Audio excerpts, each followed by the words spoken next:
Well, this is the way the situation is. We have with us three gentlemen, all saying that they are Christopher Elias, and there was written a scathing indictment of bankers in the banking business. And Kitty Carlisle, would you like to say anything either in agreement or in defense? Well, I would like to say that I don't think my bank's like that. Maybe all those other banks are that way. But I'd like to ask number three, why is it that they can loan money to members of the U.S. House of Representatives at lower rates?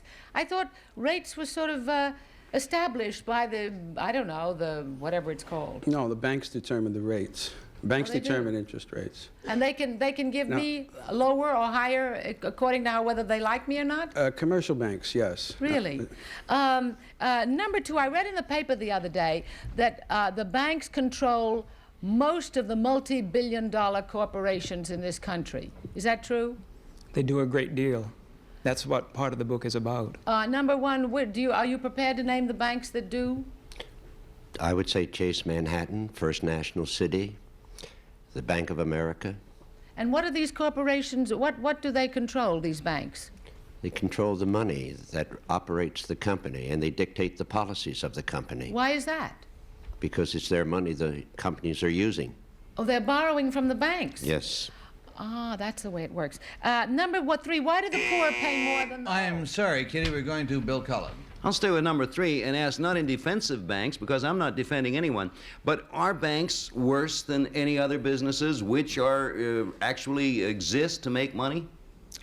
There's a philosophical difference on why a bank exists. There are people who say that the bank exists to make the rest of us go.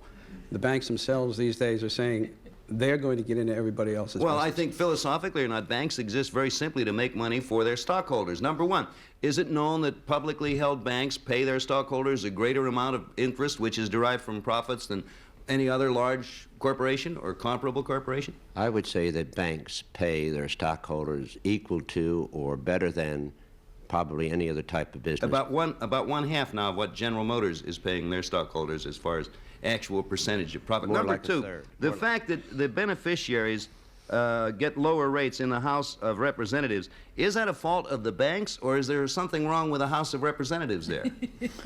While everyone else is swinging at Washington, I thought I'd join in. It's a fault of the banks primarily because they control these men. Do these men get less than prime rate, number two? Yes, they do. In many Are- cases. Are banks, number three, empowered to lend money at less than the approved prime rate? Number three? Oh, yes. Banks can lend money. Okay, I'm going to overrule our usual procedure. Will you finish that sentence, or banks can First of loan- all, the prime rate applies to corporate loans only, though some bankers get prime rates, and they're the only ones who do. But they determine the rate at which you can borrow money. Okay, fine. Let's go on to Peggy. Number two, you said something a minute ago that struck my fancy. You said that the banks control some of the people in the House of Representatives. That's kind of a big statement. In the book, it decrees this. The banks, as we have said, are powerful, and this is an area which hasn't been investigated until this time. They control not only those people, but many of the lawyers, as you saw in the statement. Well, I know, but number two, would they control them because they borrow money from them? I mean, how could they control them? I just think that's... Well, the House of Representatives, lobbyists and lawyers work for the banking interest, which is unfair to the rest of the company. The American Bar Association, from which a lot of the lawyers come from, stipulates that lawyers are not working for one area or one company, but for all the good of all the people. Okay, thank you. Number three, do banks control commercial paper? Do the banks control commercial I mean, paper? is that a Yes, bank thing, yes, commercial paper? This is a bank activity. Well, now, number one, what is the prime rate? They're always talking about the prime rate. It's how it's going to get in the meat market. What is it? Prime rate is the rate of money that manufacturers or anybody in business can borrow from a bank, and it's more, I would say it's fixed by the sum of money or sum of interest that they borrow from the Federal Reserve Bank.